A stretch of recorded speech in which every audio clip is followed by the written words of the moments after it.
Hi everybody, welcome back to my channel. This is Kate from MakingSenseMatter.com, and today I'm going to set up our budget for the week of March 18th to March 24th. Before I get into that though, I want to just say thank you very much to everybody who has commented and who has messaged me about my daughter's surgery. We wound up not having our surgery on the scheduled day. We had had 2 really busy weeks up until the surgery. She's the type that really needs her sleep. She loves her sleep. It's like 8:30 at night and she is not showered and, basically in pajamas and in bed with a good book. She is crabby. And we had had multiple days coming up to the surgery that way. We were super busy, and part of that was my fault for scheduling it then, but when she doesn't get enough sleep, she starts to complain about a headache, and that's just one of the apnea-like symptoms that she gets.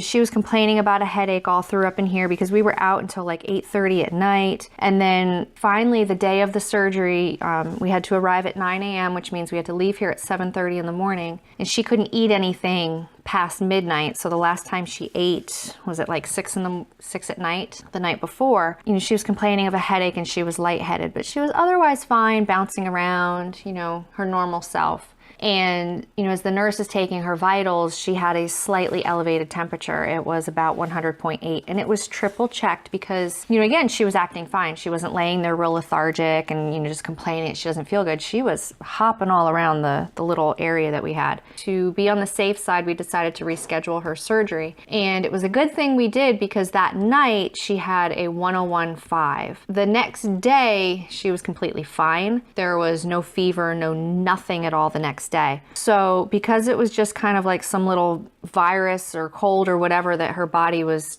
obviously trying to fight, the office decided that they would like to have like the typical range of time in between when she had the cold and the next surgery, which is about 3 weeks. So I'm looking at it again here at the end of the month. This video is going up on time, but there will be pre-filmed videos coming up. In the meantime, because we had this whole fiasco going on with her surgery and our super busy schedule, I had gotten groceries on the 28th. In between my volunteering and having to go pick up the kids, I went out and did a real quick grocery run. And we kind of did it in like phases. So I did some of it on Thursday, I did some of it on Saturday, and I did some of it on that following Monday. I used the debit card and we went over budget. So this was leading up to her surgery. You can just see here, we went debit card crazy. Now some of it was okay. I knew we were going to be doing it. And some of it was like,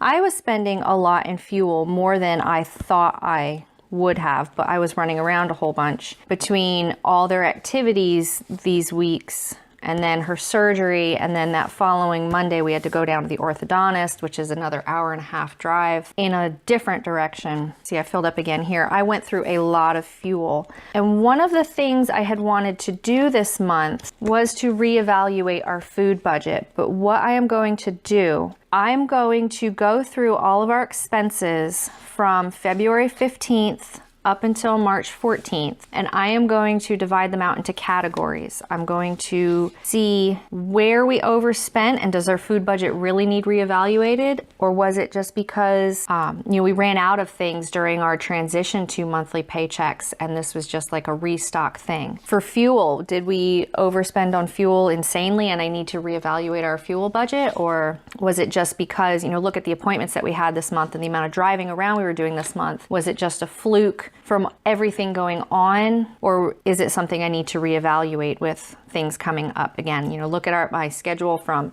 March 15th to April 14th and reevaluate how we're doing. I'm not going to do that just yet. I haven't even, zeroed out any of this yet. Today, I am just going to set up this budget. So I've got our typical bills that are due at the end of the month and their amounts. I have a reminder that spring picture day for the elementary school is on Friday the 22nd. And I have 3 medical bills that I need to mark down as paid and put money into our checking account from our sinking account. I also need to go through all these. So we'll set this up in a minute. First, I want to run through these. Taxes Our property taxes came due. They'll come due at the end of April if we want to pay them at a discount. And then the other taxes that go to the school district are in like the end of August. So that's why that's marked right here. This is our property tax amount that we owe for April.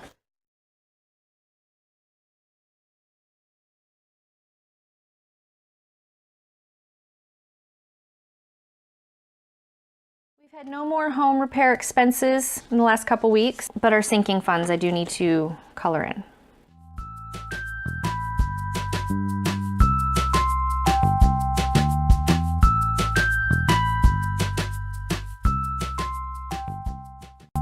Color this in for the number of Thursdays that there are. So it's a 52-week savings.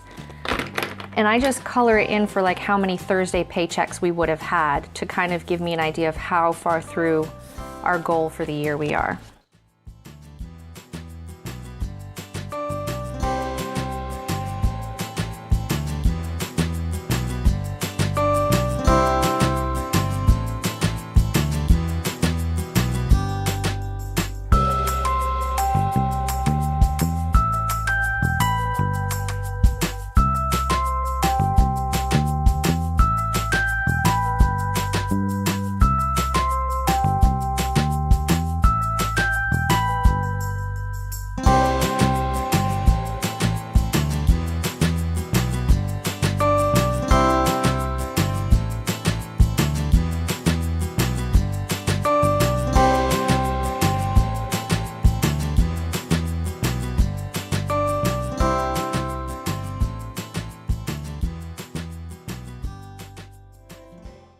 Nothing else to add to this. Let's get into this.